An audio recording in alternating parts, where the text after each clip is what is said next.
जय हिंद स्टूडेंट। आज के इस वीडियो में हम लोग बात करेंगे समबाहु त्रिभुज का क्षेत्रफल। एरिया ऑफ ट्रायंगल का एक वीडियो इससे पहले बन चुका है। उसमें जो एक कॉमन फॉर्मूला है क्षेत्रफल का 1/2 इंटू बेस इंटू हाइट, उससे बात किए थे। आज हम लोग बात करेंगे कि समबाहु त्रिभुज का क्षेत्रफल कैसे निकालेंगे। ठीक है, तो बिना समय गवाए चलिए शुरू कर रहिएगा हमारे साथ वीडियो के अंत तक। तो सबसे पहले समबाहु त्रिभुज का जो क्षेत्रफल होता है, जो फॉर्मूला होता है, उसके बारे में बात करेंगे। तो समबाहु त्रिभुज का क्षेत्रफल का फॉर्मूला होता है √3/4 इंटू साइड का स्क्वायर। ठीक है ना। अब साइड माने एक भुजा होता है। समबाहु त्रिभुज का मतलब क्या होता है कि वो त्रिभुज जिसका तीनों एंगल बराबर और तीनों साइड भी क्या होता है, बराबर होता है, वो समबाहु त्रिभुज कहलाता है। ठीक है, तो समबाहु त्रिभुज का क्षेत्रफल निकालने के लिए एक भुजा की जरूरत पड़ता है। ठीक है, यदि किसी त्रिभुज का एक भुजा दे दिया जाए, किसी ट्रायंगल का एक भुजा दे दिया जाए और उसका एरिया पूछे, ठीक है ना, यहाँ पर मेंशन कर देगा। जैसे कि दिया रहेगा यदि कोई समबाहु त्रिभुज का क्षेत्रफल, त्रिभुज का एक भुजा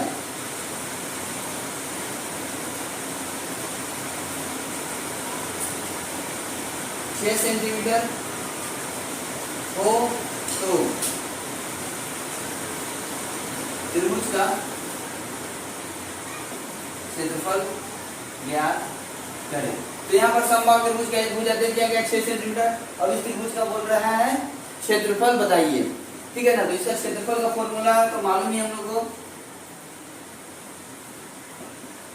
समबाहु त्रिभुज का क्षेत्रफल का फॉर्मूला तो मालूम है √3/4 इंटू साइड का स्क्वायर। अब √3/4 इंटू साइड, एक साइड कितना हुआ 6 सेंटीमीटर, तो 6 का स्क्वायर। अब √3/4, 6 का स्क्वायर 36, 4 9 36, मतलब यहाँ पर 9√3 वर्ग सेंटीमीटर आंसर हो गया। इस प्रकार जब भी कभी समबाहु त्रिभुज का एक भुजा दे दिया जाएगा तो उसके हिसाब से आप क्षेत्रफल निकाल सकते हैं। बहुत ही आसान है। एक एग्जाम्पल दे दे रहे हैं आप लोग को, आप लोग प्रैक्टिस कर सकते हैं इस पे घर पे बढ़िया से। ठीक है, तब तक स्क्रीनशॉट ले लीजिए और एग्जाम्पल देखिए इसके बाद। अब यह रहेगा कि यदि कोई समबाहु त्रिभुज का एक भुजा 4 सेंटीमीटर है तो उस त्रिभुज का क्षेत्रफल ज्ञात करें। याद रखिएगा आप लोग कि पूरा वीडियो में सिर्फ क्षेत्रफल का बात हो रहा है, न कि परिसीमा का बात हो रहा है। जब हम लोग परिसीमा की बात करेंगे तो एक सेपरेट वीडियो में परिसीमा का ही बात करेंगे। अभी बात हो रहा है जस्ट क्षेत्रफल का, तो हम लोग क्षेत्रफल को ही समझेंगे। तो यहाँ पर दे दिया गया है, एक भुजा दे दिया गया 4 सेंटीमीटर, तो हम लोग लिखेंगे समबाहु त्रिभुज का क्षेत्रफल। तो फॉर्मूला √3/4 इंटू साइड का स्क्वायर। तो √3/4 इंटू साइड कितना दिया हुआ है, एक साइड 4 दिया हुआ, 4 का स्क्वायर कर देंगे। √3/4, 4 का स्क्वायर 16, 4 चौका 16, 4√3 वर्ग सेंटीमीटर। एकदम बहुत ही आसान तरीके से झटकास लेवल पे एकदम बना सकते हैं। समबाहु त्रिभुज का क्षेत्रफल निकाल सकते हैं। बस समझने का हेरफेर है। वीडियो को बहुत ही सुंदर रूप से देखिए, एकाग्र होकर के देखिए और कॉपी कलम निकाल करके बहुत ही सुंदर तरीके से उसको लिखने का, प्रत्येक चीजों को नोट करने का प्रैक्टिस करिएगा तो चीजें बहुत ही आसान तरीके से समझ में आएंगी। ठीक है, तो ये तो हो गया समबाहु त्रिभुज का क्षेत्रफल। अब जो स्टूडेंट प्रैक्टिस करना चाहते हैं उनके लिए मैं दे दे रहा हूँ। सपोज दैट समबाहु त्रिभुज का एक भुजा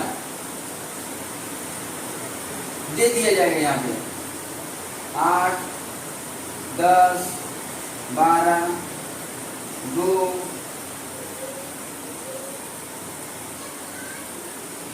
14 सेंटीमीटर।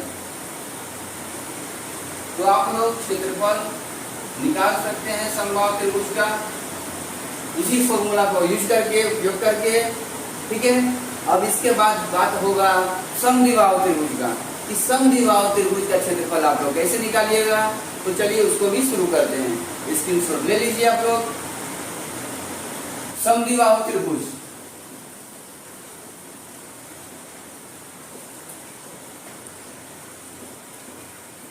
समद्विबाहु त्रिभुज में दो भुजा समान होती है।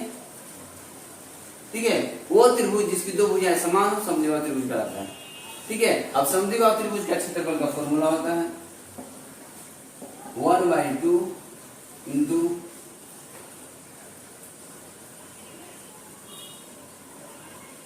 b रूट में a का स्क्वायर माइनस b/2 का स्क्वायर। ठीक है, अब यहाँ पर समझने वाला बात है कि b और a कौन है। a का मतलब होता है समान भुजा और b का मतलब होता है आधार। ठीक है, a मतलब समान भुजा, b मतलब बेस आधार। ठीक है, जब कभी भी समद्विबाहु त्रिभुज में समान भुजाओं की लंबाई दे दिया जाएगा तो उसको समझ लेंगे a है, और आधार दे दिया जाएगा तो उसको समझ लेंगे b है। ठीक है, ये समद्विबाहु त्रिभुज त्रिभुज के क्षेत्रफल का फॉर्मूला है 1/2 इंटू रूट में a का स्क्वायर माइनस b/2 का स्क्वायर। ठीक है, अब एक एग्जांपल के द्वारा हम लोग समझ सकते हैं। ठीक है, एक एग्जांपल के द्वारा हम लोग बनाने का चेष्टा करेंगे, समद्विबाहु त्रिभुज का क्षेत्रफल निकालने की कोशिश करेंगे। ठीक है, दिया रहेगा यदि समद्विबाहु त्रिभुज के आधार, इसको मिटा दे रहे हैं, आधार भुजा की लंबाई 12 सेंटीमीटर एवं समान भुजाओं की लंबाई 10 सेंटीमीटर हो तो समद्विबाहु त्रिभुज का क्षेत्रफल ज्ञात करें। ठीक है, तो यहाँ पर देख सकते हैं आप लोग कि आधार भुजा का लंबाई 12 सेंटीमीटर दे दिया गया है और समान भुजाओं का लंबाई 10 सेंटीमीटर दे दिया गया है। तो यहाँ पर आधार का मतलब हो जाएगा b और समान भुजाओं का लंबाई का मतलब हो जाएगा a। तो लिखेंगे हम लोग समद्विबाहु त्रिभुज का क्षेत्रफल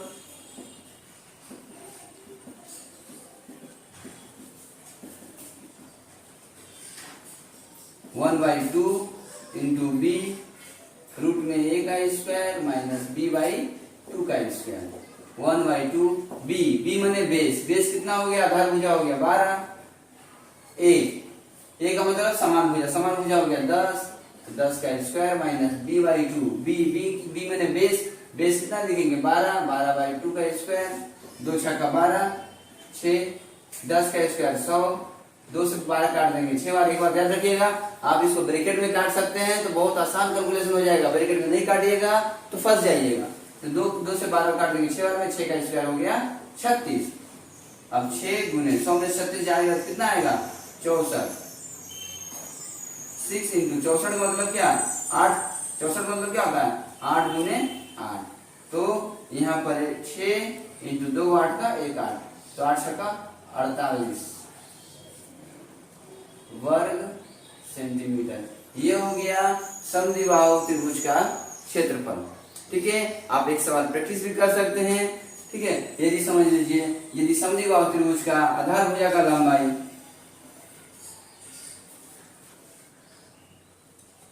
समद्विबाहु त्रिभुज का आधार भुजा का लंबाई यदि दे दिया जाए 8 सेंटीमीटर एवं समान भुजाओं की लंबाई 12 सेंटीमीटर दे दिया जाए तो समद्विबाहु त्रिभुज का क्षेत्रफल कितना होगा। ठीक है, इस हिसाब से आप निकाल सकते हैं। तो ये हो गया समद्विबाहु त्रिभुज का। अब बात करेंगे हम लोग विषमबाहु त्रिभुज का। और याद रखिएगा विषमबाहु त्रिभुज समबाहु और समद्विबाहु से थोड़ा सा टफ है, तो नजरें गड़ाए रखिएगा, एकदम पूरा वीडियो पर फोकस रखिएगा अपनी नजरों को। और विषमबाहु त्रिभुज का क्षेत्रफल अभी सीख रहे हैं हम लोग बनाने के लिए, ठीक है। विषमबाहु त्रिभुज,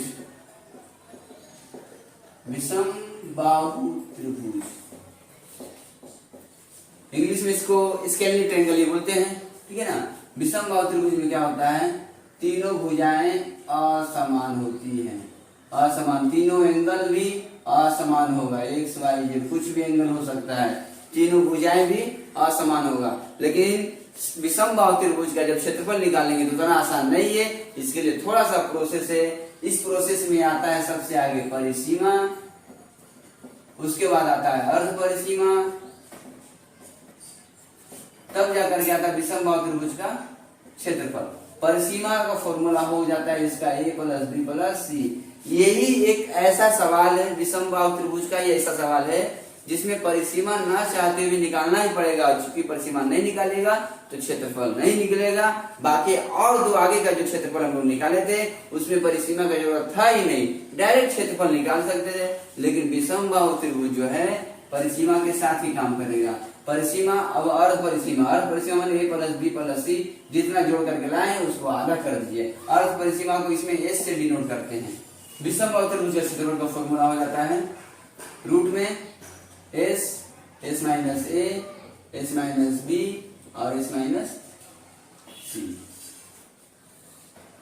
ठीक है। अब यहाँ पर s जो है वो अर्ध परिसीमा को डिनोट कर रहा है, ठीक है ना।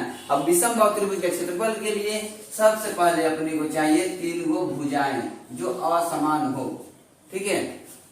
अब समझेंगे कि 12, 16 और 20 सेंटीमीटर करके ये विषमबाहु त्रिभुज का तीनों भुजाएं दी हुई है, ठीक है ना। विषमबाहु त्रिभुज का तीनों भुजाएं दी हुई है। अब इसका क्षेत्रफल निकालने के लिए बोलेगा, तो क्षेत्रफल निकालने के लिए बोलेगा तो सबसे पहले हम लोग क्या निकालेंगे, विषमबाहु त्रिभुज का परिसीमा। परिसीमा निकालने के लिए a प्लस बी प्लस सी, परिसीमा मतलब 12 प्लस 16 प्लस 20 सेंटीमीटर, ठीक है।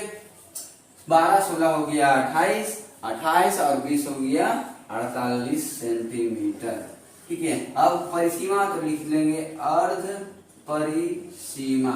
अर्ध परिसीमा हो जाएगा जितना भी परिसीमा रहता है उसका हाफ कर देते हैं। a प्लस बी प्लस सी का हाफ कर रहे थे ना, a प्लस बी प्लस सी की जोड़ के कितने 48 हाफ कर देंगे, आ जाएगा 24 सेंटीमीटर। अब इसका क्षेत्रफल निकालेंगे, विषमबाहु त्रिभुज का क्षेत्रफल। विषमबाहु त्रिभुज का क्षेत्रफल निकालेंगे तो रूट में लिखेंगे formula s minus a, s minus b और s माइनस c। s का मतलब वही हुआ अर्ध परिसीमा 24, 24 माइनस a का मतलब 12, 24 माइनस b का मतलब 16, 24 माइनस c का मतलब 20, ठीक है। साइड में यहाँ पर सोल्व कर लेंगे अभी हम लोग। 24 को तोड़ेंगे, 24 को छोटे छोटे रूप में इसको फैक्टर करेंगे, जैसे कि 2 दूना 4, 4 तिया 12, 12 दूना 24, फिर 24 में से 12 जाएगा 12 आएगा, 12 को 2 दूना 4, 4 तिया 12, फिर 24 से 16 घटा देंगे आ जाएगा 8, तो 2 दूना 4, 4 दूना 8, 24 से 20 घटा देंगे तो आ जाएगा 4, तो 4 को क्या करेंगे 2 दूना 4। तो इस तरह सारे चीजों को हम लोग इस छोटे छोटे उत्पादक में लिख दिए, फैक्टर में लिख दिए। अब इसका पेयर्स गिनेंगे 1 2 3 4 5 6 7 8 9 10।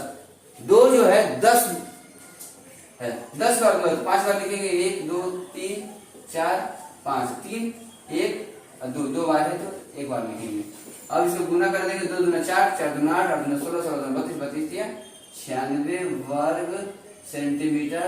ये हुआ विषमबाहु त्रिभुज का क्षेत्रफल। पहला प्रोसेस क्या था, पहला प्रोसेस है परिसीमा, उसके बाद निकालेंगे अर्ध परिसीमा और उसके बाद निकालेंगे त्रिभुज का क्षेत्रफल, ठीक है। यहाँ पर अर्ध परिसीमा को s से डिनोट करते हैं, ठीक है। तो बहुत ही इजी कॉन्सेप्ट है, बहुत ही आसान शब्दों में बताया हूं मैंने। आई होप आप लोग को समझ में आया होगा। अब इसके बाद बात करेंगे हम लोग परिसीमा का, कि त्रिभुज का परिसीमा कैसे निकालेंगे। क्योंकि यहाँ पर विषम बाहु त्रिभुज का परिसीमा का तो बात हो गया है, a + b + c, लेकिन अभी भी दो त्रिभुज हमारे पास बचे हुए हैं, एक है समद्विबाहु त्रिभुज और एक है समबाहु त्रिभुज। ठीक है, तो दोनों का हम लोग फॉर्मूला लिख लेते हैं। आप परिसीमा एक एक सवाल से हम लोग प्रैक्टिस कर लेते हैं, तो कॉन्सेप्ट क्लियर हो जाएगा हम लोग का। ठीक है, यहाँ पर देखिए समबाहु त्रिभुज का परिसीमा। समबाहु त्रिभुज का परिसीमा का फॉर्मूला होता है 3a। अब 3a कैसे होता है समझ लीजिए, ये जितना है तीनों भुजा तो समान होगा, ए का मतलब समझ लीजिए ये 6 है, ये 6 है, ये 6 है। ठीक है, समबाहु त्रिभुज तीनों भुजा समान होगा तो 6 6 6 हम लोग मान लिए। तो परिसीमा यदि समबाहु त्रिभुज का एक भुजा 6 हो, 6 सेंटीमीटर, तो उसका परिसीमा कितना होगा। परिसीमा का फॉर्मूला लिख दिए 3a, तो 3 × a का मान 6, 6 दिया 18 सेंटीमीटर। यहाँ पर क्षेत्रफल तो निकाल नहीं रहे, इसलिए वर्ग हम लोग लिखेंगे नहीं, सिर्फ सेंटीमीटर लिखेंगे। तो ये हो गया। और एक कुछ एग्जाम्पल ले लीजिए, आप लोग प्रैक्टिस करिएगा घर पे। समबाहु त्रिभुज का परिसीमा निकालना है, ठीक है ना। एक भुजा दे दिया जाएगा, तब निकालिएगा आप लोग परिसीमा। ठीक है, तो एक भुजा समझ लीजिए 4 6 8 10 12 16 सेंटीमीटर करके दिया है, परिसीमा आप लोग निकाल लीजिएगा। ठीक है, अब इसके बाद बात करेंगे हम लोग समद्विबाहु त्रिभुज का परिसीमा के बारे में। ठीक है, समद्विबाहु त्रिभुज का परिसीमा के लिए यहां पर बात करेंगे कि दो भुजा तो समान होता है, इसमें समझ लीजिए ये दो भुजा समान है, ये असमान है। ठीक है, दिया रहेगा सवाल में कि किसी त्रिभुज के समान भुजाओं की लंबाई 4 सेंटीमीटर एवं आधार की लंबाई 3 सेंटीमीटर हो तो परिसीमा ज्ञात करें। तो यहाँ पर हम समझ जाएंगे कि ये समद्विबाहु त्रिभुज का ही बात हो रहा है। क्योंकि देखिए विषम बाहु त्रिभुज का फॉर्मूला क्या होता था, a + b + c, क्योंकि तीनों भुजा समान था। लेकिन यहाँ पर क्या होगा, दो भुजा समान है, तो दो भुजा समान है तो ठीक है, और एक तो क्या हो जाएगा, इस तरह आप कर सकते हैं। अब समान भुजा क्या है, समान भुजा, ठीक है, समान भुजा की लंबाई क्या देखो, आधार की लंबाई कितना 3 दिया है, और समान भुजाओं की लंबाई क्या दिया 4, तो समान में 4 + 4, और b मने आधार बेस 3, तो 4 4 8 8 3 11 सेंटीमीटर। इस तरह हो गया समद्विबाहु त्रिभुज का परिसीमा। ठीक है, ये हो गया। आई होप आप लोगों को त्रिभुज का क्षेत्रफल और परिसीमा से जुड़े हुए सवाल कॉन्सेप्ट पूरा क्लियर हो गया होगा। तब तक के लिए खूब मन लगा के पढ़िए, देश समाज दुनिया में भारत का नाम रोशन करिए। मिलते हैं अगले वीडियो में, तब तक के लिए जय हिंद, वंदे मातरम।